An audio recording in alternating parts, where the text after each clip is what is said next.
Om Jnanatimirandasya Jnananjana Chakshurunmilitam Yena Tasmai Shri Gurave Namaha Shri Chaitanya Manobishtam Sthapitam Yena Bhutale Swayam Rupa Kada Mahyam Dadati Swapadantikam Vandeham Shri Guruho Shri Yuta Padakamalam Shri Gurum Vaishnavamscha Shri Rupam Sagrajatam Sahagana Raghunathan Vitam Tam Sajivam Sadvaitam Savadhutam Parijana Sagitam Krishna Chaitanya Devam Shri Radha Krishna Padan Sahagana Lalita Shri Vishakan Vitamscha Nama Om Vishnu Padaya Krishna Prishtaya Bhutale Srimate Bhakti Vedanta Swaminiti Namine Namaste Saraswate Deve Gauravani Pracharine Nirvisesha Shunyavadi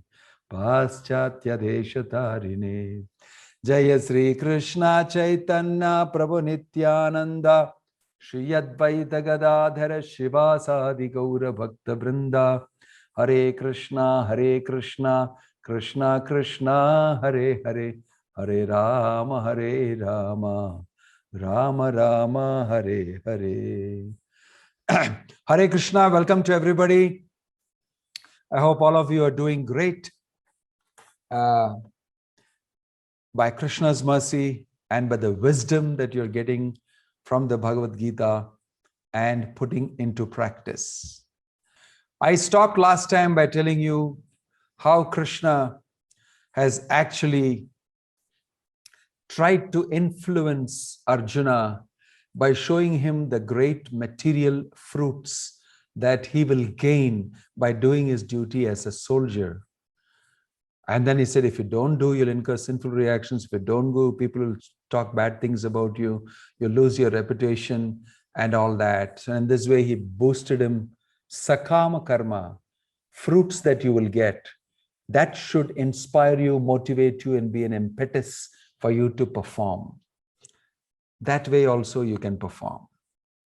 Then I told you that after that, Krishna will start explaining to him something one step higher.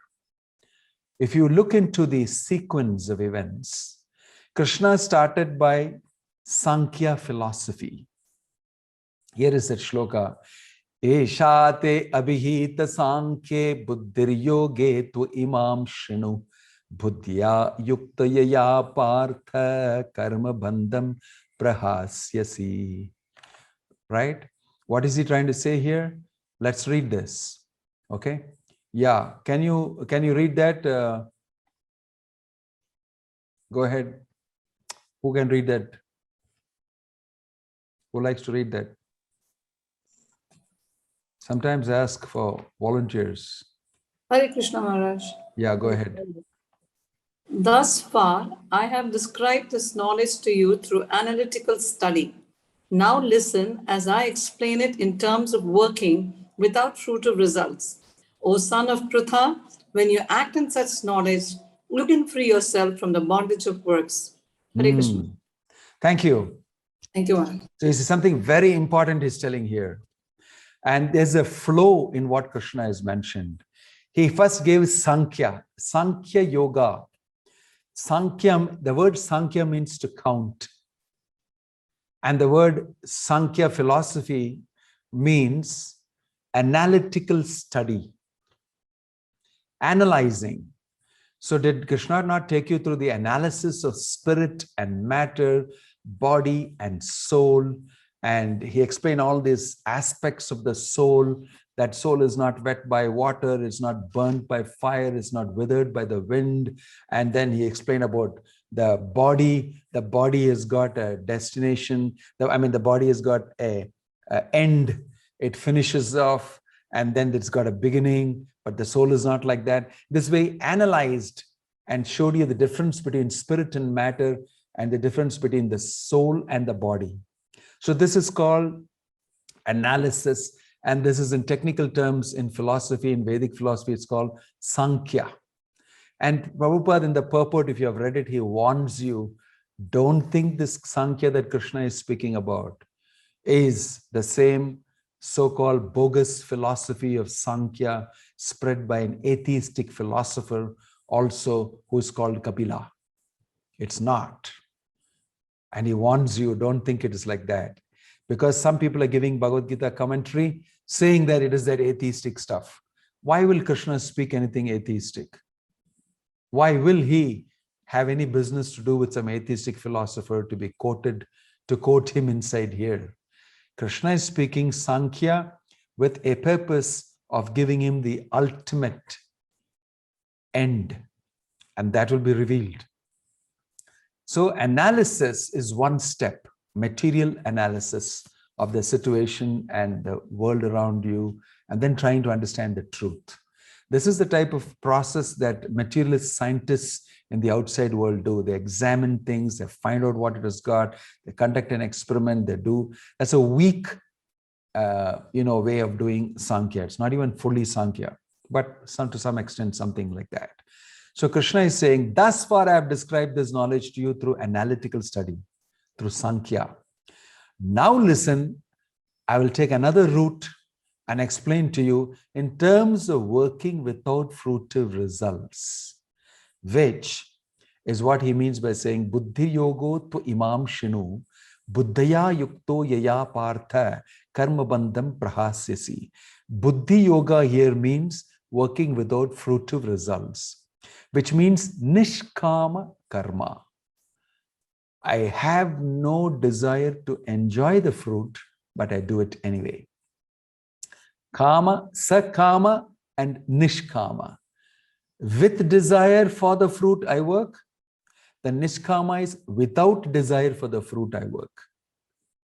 So you can imagine, first Krishna described analytical study of matter. Then Sankhya he described. Then he described work. You remember he told Arjuna, you cannot be without work. Nahi kshanamapi jatu tishtatya karmakrit. You cannot even sit one moment without doing some work or the other. You will be pushed. Sarvai prakriti jai gunai. The gunas will anyway push you to think, to act like that. So there is no way that you can sit down quietly without doing anything. You'll be egged. You'll be pushed anyway.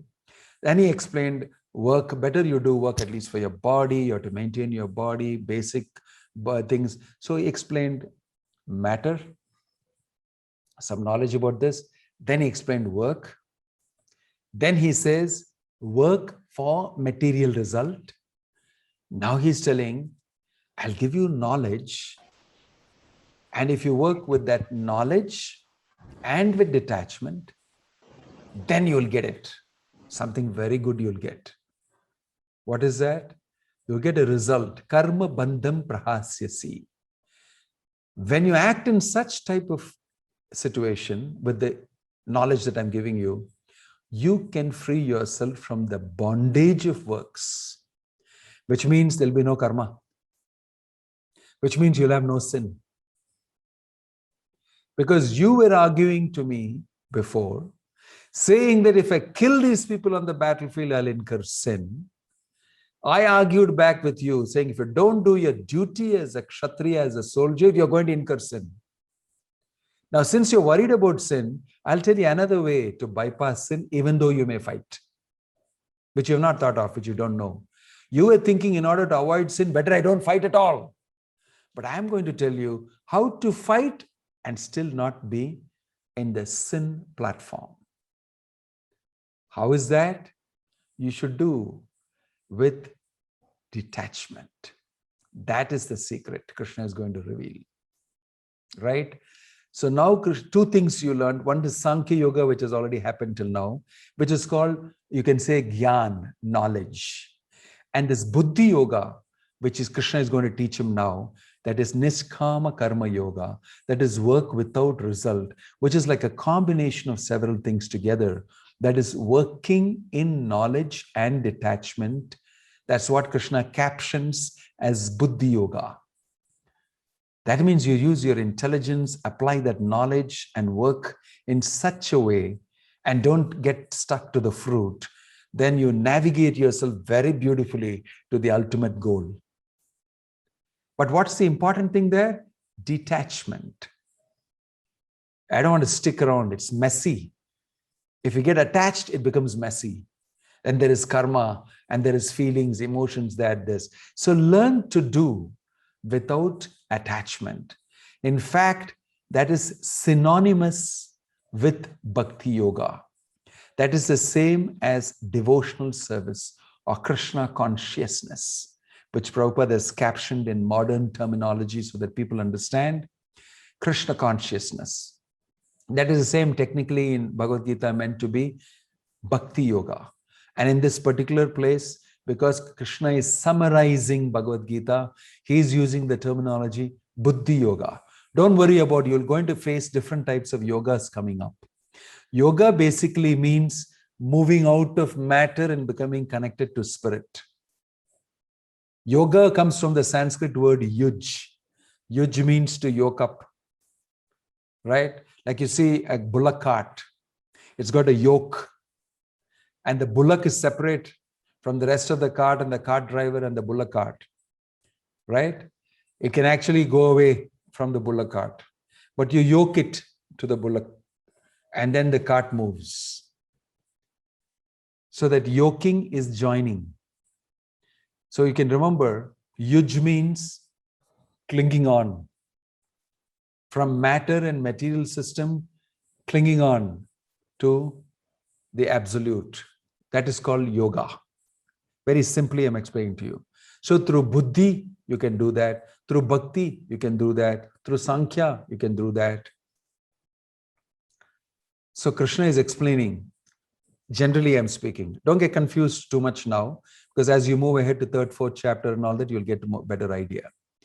So Krishna is revealed about work.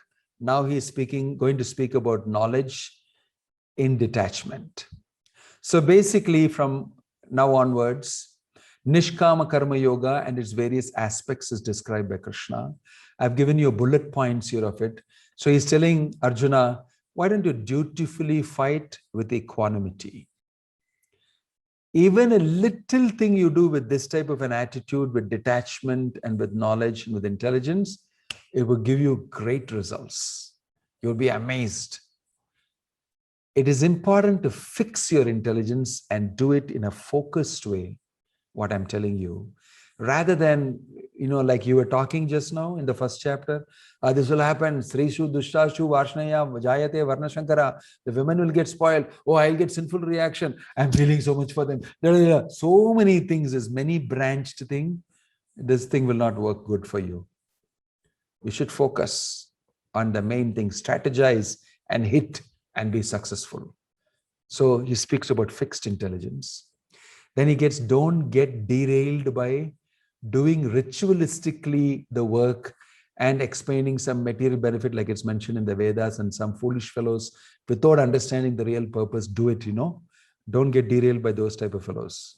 That's a big danger in this world. Many people simply mechanically, ritualistically do, and they get stuck. They don't know what they're doing, why they're doing. That class of people, Vedavada Rataha Partha na anyad astiti vadina hai. Simply speaking Veda, mantra, lots of chanting, these fellows don't follow them. But do it for the Supreme without attachment to results. That is what is the real punch. These are the points that he makes from now onwards to 53. We may have time to go through, we may not have time to go through, so I thought I should give you these points. Now I'm going to try to detail a little by little. Vyavasayatmika buddhir ekeha kurunandana bahu shakahi anantascha buddhayo avyavasayinam. Very interesting. He's speaking about fixed intelligence. The thing about this is, Arjuna is being told by Krishna that before this shloka, let me say, if you go to your text, we'll take a peek into that. Text 40, before the shloka is another thing very interesting. Before he opens, he tells Arjuna, Neha bikramanaso asti pratyavayo na vidyate swalpam apiyasya dharmasya trayate mahato bhayat. If you look at text 40, you look into the translation. I hope you have the book in front of you. You will look into that and see, in this endeavor, which I'm going to describe to you now, Arjuna, there is no loss or diminution, and a little advancement on this path can protect one from the most dangerous type of fear. This is very important for you to know what he's trying to say, because Krishna is slowly introducing the philosophy. Krishna is slowly trying to get you to understand what exactly is the meaning of this. That is something that we are going to analyze here. One second. So if you look into it very carefully, you will see here Krishna is saying, Neha Bikramanaso asti pratyavayo vidyate. In this endeavor, there is no loss or diminution, and a little advancement on this path can protect one from the most dangerous type of fear. For those who have read the purport, you will notice an amazing logic that Prabhupada is putting forward. This is in fact a wisdom point here, a hack that you need to remember. That is, he's telling, whatever you attempt to do in this direction can never be a loss for you. It can only be gain. So it's an important thing to note. In comparison, what you are trying to do according to your argument, if you do that, it will only be loss. In other words, let's look at this. Let's first read this. Let me ask Sandhya to read this.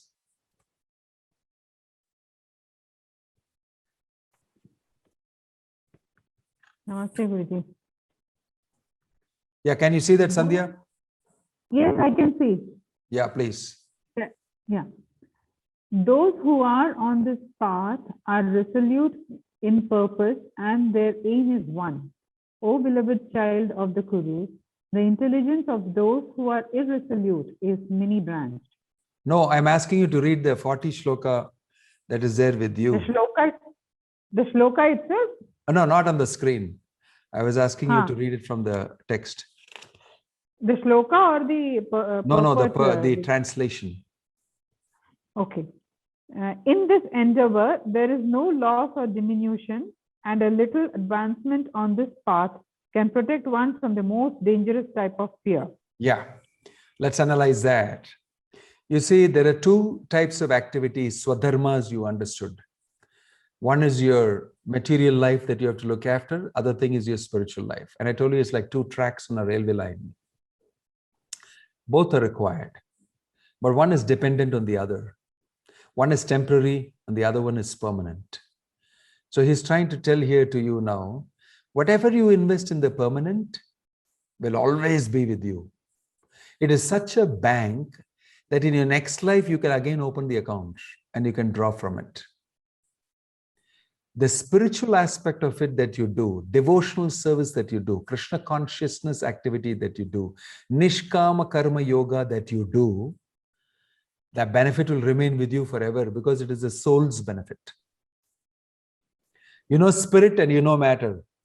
You know spiritual duty and you know material duty. The thing about this duty, which I'm going to tell you the characteristic is, there is never any loss, number one. Number two, whatever you gain, the gain will remain with you life after life. But if you look into that other parallel track that you have, matter, material life, you may work very hard in this lifetime. You may make millions. You may get a great name. You may even get the Nobel Prize. But once you're dead, you're born again, you will be learning under a tuition teacher A, B, C. In your previous life, you were a Nobel Prize winner, but nothing will be there with you now. You will learn from A, B, C. And all the millions you earned, it's not with you now. In this lifetime, your horoscope may show you're a pauper. None of those things will come with you from the past life. But if you have done anything on the permanent side, that will open up now for you. Although you may not have money, although previous life you're a millionaire, although your previous life you're a Nobel laureate, in this lifetime you're a dud, still, whatever you had done in terms of your Krishna consciousness, in terms of Nishkama Karma Yoga, that bank balance you will see is still there. But the other one is not there, nothing is there. So you have two accounts. One account finishes with your life and reopens again, new account with nothing in it. But another account keeps on accumulating life after life. Life after life, it keeps on growing. In fact, you don't have to take life after life. If sometimes in one life itself, you give it a good push, it will become full and you can quit this whole material life. That is the account Krishna is talking about when he says, Nehabhikramana soasti pratyava swalpamapi asya dharmasya. If you do a little bit in this direction, you will be protected from the most dangerous type of fear. What is that fear? I will lose the human form of life. It's not necessary you'll be born as a human being again. But if you do spiritual activity, Krishna conscious activity, somehow or the other and fill up into that account, there is a good chance that you will not lose the human form of life. And in the 6th chapter, Krishna will describe that you will come back again to start from where you left. I'll give you the chance to do that. To carefully understand what is this investment he's talking about. The nature of this investment is it's permanent. So same body you'll use, same mind you'll use, same time, same situation. But you could do two types of activity. One that will fall into your permanent account, which is forever the same. And the other one will fall into an account that will last till your death. And after that, boom, it's zero in your next life. Okay? So he's telling in the permanent accounting, even if you do a little bit towards that, you'll at least come back as a human being. And then Prabhupada is giving a very powerful shloka from the Bhagavatam in that purport. Tyaktva swadharmam charanam bhujam harer. Wherein arguments that says, I will just read out from the purport. If someone gives up his occupational duties and works in Krishna consciousness, that is Nishkama Karma Yoga, and then falls down even without completing that properly, that work, what loss is there for him? And what can one gain if one performs his temporary account activities, that is material activities, perfectly? Because at the time of death, that will also be finished anyway. See the logic he's trying to tell you? He's trying to tell, don't spend all your time in the swadharma of your body alone. Then you're a loser, because all that will disappear at the end of life. You must balance and do the minimum required for your temporary account to keep yourself alive and kicking, and put a lot of it into the permanent account. That is wisdom. That is a wise man. That is knowledge. That is the knowledge I want to give you. If you do this work in that mode, no sinful reaction will come to you in your next life. Okay? So that's what he's going to describe now. Now come back to 41 shloka, what's on the screen. A person who wants to do that, his intelligence is very fixed. He is not a wishy-washy fellow who hangs around and does everything and everything. He will focus on the permanent account and investing into that. He will fix his intelligence on doing that. Those who are in this path are resolute in purpose and their aim is one. Ekeha Kurunandana. Right? So I think you understand now in relation to the previous shloka what this 41 is. There goes. And Prabhupada is explaining that also further, that we have many different types of material duties. And we have concern for all that. I get my daughter married away. I have to look after my health, and my parents are like this, and I've taken a job in so-and-so place, and I need to wind up that, and I need to be a proper social person in the society, and I do something. Of course, all these are there. Of course, all these are there. But if you overdo it at the expense of putting into your permanent account, then something is going to happen to you. It's not greatly wise. So Prabhupada is giving a beautiful analogy here, which I'll ask Girish to read. On the screen, Girish. As by watering the root of a tree, one automatically distributes water to the leaves and branches, so by acting in Krishna consciousness, one can render the highest service to everyone, namely self, family, society, country, humanity, etc. Srila Prabhupada. Okay. See that example that Prabhupada is giving. Don't think it is a loss to invest in spiritual life. Don't think it is a loss to invest in Krishna consciousness as given in the Bhagavad Gita. The mind and the society will tell these things to you because they are all invested in the temporary account foolishly. That's the whole point.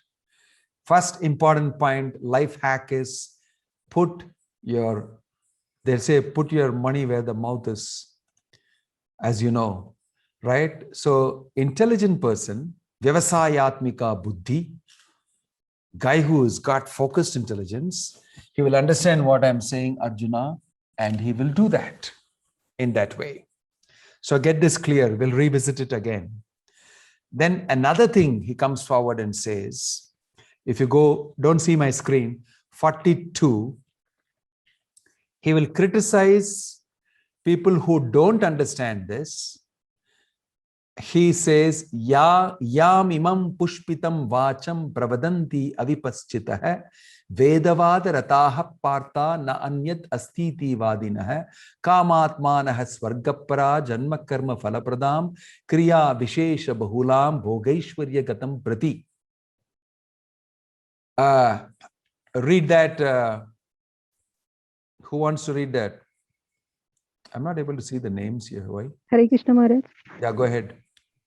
Men of small knowledge are very much attached to the flowery words of the Vedas, which recommended various fruity activities for elevation to heavenly planets, resultant good birth, power, and so forth. Being desirous of sense gratification and opulent life, they say that there is nothing more than this. Hare Krishna. Thank you. See that men of small knowledge, not this Vyavasatmika Buddhi I am talking about, but men of small knowledge, they will get attached to the flowery language of the words, flowery words of the Vedas. So now you're getting an idea of what is Vedas, and it is being critiqued by Krishna himself. And you will see later, he will say, Vedaischa sarver ahameva vedyah vedanta krit vedavid eva chaham. I am the knower of the Veda. I am the compiler of the Veda. And by reading the Veda, you should get to know me. That's the purpose. That he will say in 15th chapter, and some of it will come earlier also. Now that same person is saying, don't go behind the flowery language of the Vedas. It is written in a particular way to attract people to fall into this particular pathway. So there is some marketing done in that. People get attracted to fruitive results. If I tell you, you see, if you do this particular homa in this particular way, at this particular time, with this particular austerity and penance, and after doing this particular thing, you will get this. Oh, really? I am willing to do that. So 40 days, 42 days, 41 days, I will put a black dhoti under this thing. Then I will chant this thing, get up early in the morning, take a bath and do a fire yagna and never smoke, never drink, never associate with my wife, and all that. And 41 days I am willing to do. Why? Because at the end I'll get fruit that I can enjoy. So he becomes a 41 days Swamiji. And he's waiting for the 42nd day. It will not, because he can't do it more than 41 days.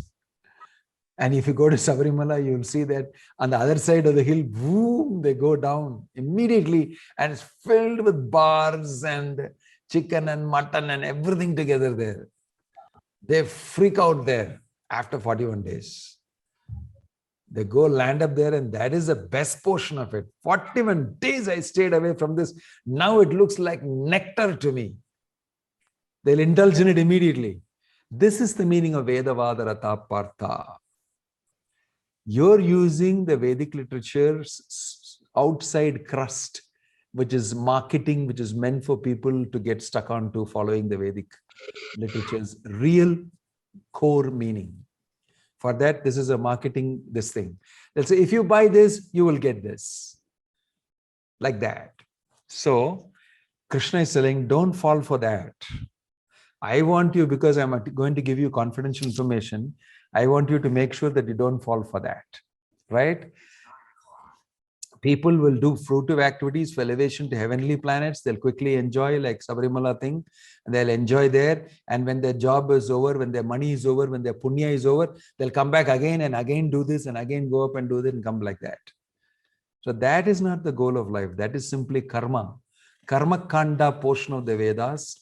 It will help you to do that, and don't fall into that trap. I am going to teach you the real purpose of the Veda, right? And in the next shloka 44, he'll say, Bhoga Ishwarya Prasaktanam Tayapa Krita Chetasam. In the minds of those who are too attached to sense enjoyment and material opulence, and who are bewildered by such things, the resolute determination for devotional service to the Supreme Lord does not take place. These fellows who follow the Karmakanda portion, they will never get determined like that Vyasayatmika Buddhi I'm talking about. Okay? They will not have fixed intelligence. These are all Bahushaka people. Don't fall into that trap. Okay? Then he goes further to say, Traigunya Vishaya Veda Nistraigunyo Bhavarjuna Nirdvandva Nitya Satpasto Niryoga Kshema Atmavan. 45. You read 45? The Vedas deal mainly with the subject matter of the three modes of material nature. O Arjuna, become transcendental to these modes. Be free from all dualities and from all anxieties for gain and safety. Be established in the self, in the spirit, in the permanent account, and in devotional service in the truth. Okay, the Vedas have got a lot of marketing, and inside in the core only they will show you the real stuff. But don't fall for that. Get to the real core, and I'm giving it to you right away. Then he gives two examples. All the purposes served by a small well can at once be served by a great reservoir of water. So whatever you want in terms of matter in the small things, material, that will be given to you even in the permanent account. So you don't work for that separately. Right? He gives that example. Then he goes on to say 2.47, very famous shloka, everybody talks about this, and they have a wrong understanding of it. Popularly wrong shloka, popular fallacy. Karmanyevadhikaraste ma phaleshu kadachana ma karma phala hetu bhur mate sangostu akarmani. Now, okay, Sujita, you want to read that? Hare Krishna Maharaj. You have a right to perform your prescribed duty, but you are not entitled to the fruits of action. Never consider yourself the cause of the results of your activities, and never be attached to not doing your duty. Hare Krishna. Now he is pitching. He started explaining what is Nishkama Karma Yoga. Very systematically, Krishna is attacking and all the arguments of Arjuna and explaining. So you have Eva Adhikara. You have a right to do your duty as a Kshatriya, but don't you expect to enjoy the fruits, right? And don't you think that you are who's the doer, right? And don't be attached to not doing it also. Look at the points he's making. Very strategic. So he's bringing in detachment. So he's telling him, you should learn to do it because it needs to be done. And if you're doing it dutifully, if you're doing it with the sign of duty, then you should not be interested in the fruit. You're just supposed to do it. That's it. I am the soldier in the Indian army. They'll say, charge. You just shoot. You go. You may get the bullet and you may die. Or you may kill 10 guys. That's okay. That's your duty. You're supposed to fight. You'll be part of the army. I'm bringing it down to a lower level and mapping it. All our Faujis, all our army men, they are great because they go and do the duty of protecting people, and they all have to face the bullets and they have to do their duty. They can't say, I'm not interested in doing, I will get killed, this will happen. They can't say all that, right? So they have to do it. So here Krishna is giving, I'm giving a very crude example, but Krishna is saying the principle of Nishkama Karma Yoga is that you must understand you have a right to do your duty because as Kshatriya and according to Varnashrama, occupational duty, you must do. But don't think that because I did, I need the fruit. I only did, no, I want the fruit. That's not yours. That's not yours. And you don't consider yourself, I am the reason for this happening. That also is wrong. You're not done. You are an instrument. That Krishna will explain later. And never be without doing the duty. Don't. So all these things Arjuna wanted to do, and Krishna is telling him, don't. This is the first principle of detached work. These three principles that Krishna is telling. So let's go back. And the purpose of the Vedas is listed here. From the purports of Prabhupada, it's been put here together. The purpose of studying the Vedas is to know Lord Krishna, the supreme absolute truth, the primeval cause of everything. 2, you're moving from sense gratification life to self-realization life. 3, rituals of fruitive activities that is mentioned in the Karma Kanda, this thing and all that, to elevate you to better sense enjoyment, right? It helps you to move from that into the spiritual plane. That is the real purpose of the Vedas. The rituals and sacrifices mentioned in the Karma Kanda division of the Vedic literature are meant for material opulence, elevation to heavenly planets, and then to encourage gradual development of self-realization. First, give you something which you very much want, and then ask you to make a little permanent investment in the permanent account also. That is marketing. Self-realization means understanding Krishna and one's eternal relationship with him. The best purpose of Vedanta philosophy is served by inoffensively chanting the holy name of the Lord.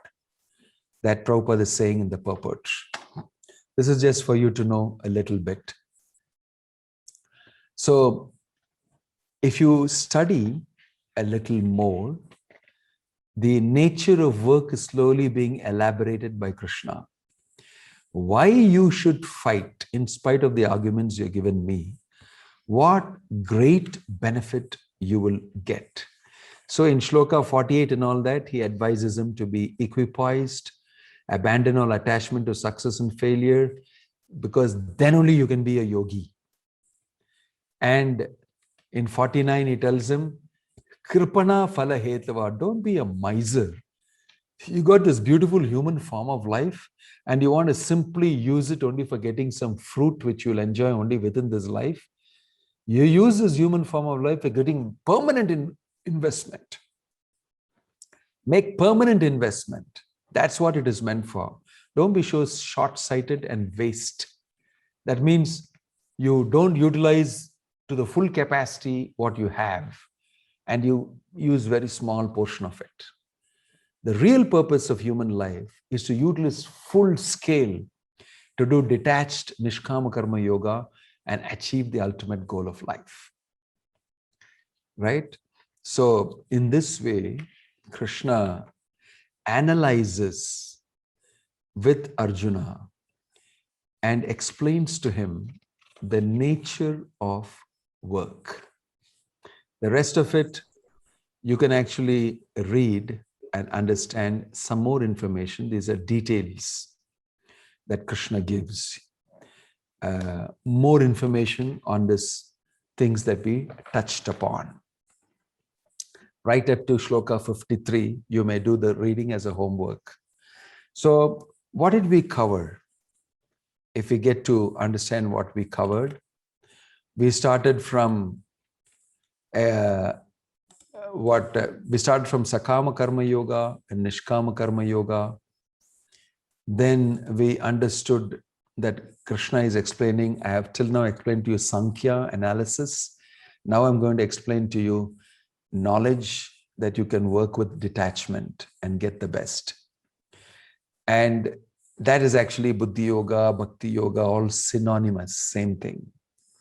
So he's urging Arjuna to fight without attachment to Sukha Dukkha Same Kritva, Labho, Alabho, Jaya, Ajayo, victory or defeat, loss or profit. You simply do it. And if you make even a little progress in this, it is huge for you. It'll save you from great fear.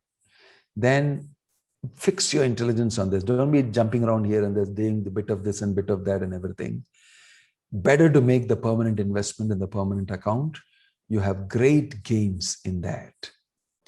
And be careful of the Vedas. Don't jump into the Vedas on your own. You'll get carried away into doing so much of karma kanda stuff and getting temporary benefits and losing yourself. Best thing is you do it for me, the Supreme, as an offering without attachment, and you'll get the topmost benefit. Okay? These are things that Krishna is revealing in this. He's honing it, slowly, slowly bringing it to the point of focused action. He's explained, this is the meaning of Nishkama Karma Yoga that we have done today. It's a little detailed, it's a little technical, but I think you can get the feel and pulse of what Krishna is saying. Mainly it's about detachment and doing it for the Supreme. Nishkama, action, karma. Yoga means joining up with the Supreme. If you keep the Supreme as a goal, you can easily make this detached action happen and you'll achieve that. This is the meaning of Nishkama Karma Yoga. Om Tat Sat, Hare Krishna. Hope to see you next weekend.